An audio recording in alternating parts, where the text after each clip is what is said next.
ரமேஷ் பேசுகிறேன். எல்லாருக்கும் சிவன் ராத்திரி நல்வாழ்த்துக்கள்.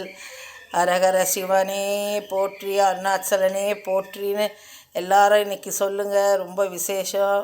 நான் இதுக்கு பிரசாதம் சக்கரவள்ளி கிழங்கு வேக வச்சு கோதுமை மாவு கொஞ்சம் பனவெல்லம் போட்டு ஏலக்காய் போட்டு இதை பிணைஞ்சிக்கிறோம் பாருங்கள்.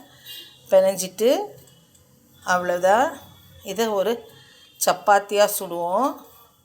சப்பாத்தியாக சுட்டு சிவனுக்கு பிரசாதமாக இதை வச்சு படைப்போம். நாங்கள் பாருங்கள் எப்படி பண்ணிடுறோம். இதை ஒரு சப்பாத்தியாக தேய்ச்சிக்கணும். சப்பாத்தியாக ரவுண்டாக தேய்ச்சி நம்ம சப்பாத்தி சுடுறது போலவே சப்பாத்தியாக தேய்ச்சிக்கணும். பாருங்கள், சப்பாத்தி தேய்ச்சி எண்ணெய் தொட்டு சப்பாத்தியாக தேய்ச்சிட்டு இதை சுடணும்.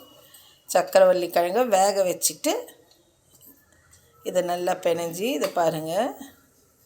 இப்படி நம்ம சப்பாத்தி தேய்க்கிறது போலவே மாவில் போட்டு பிணைஞ்சிட்டு நல்லா தேய்ச்சி அப்புறம் சப்பாத்தி கல்லில் போட்டு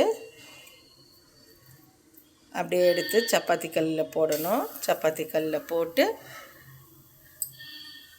சுட்டுட்டோம்னா சிவபெருமானுக்கு பிரசாதம் ரெடி.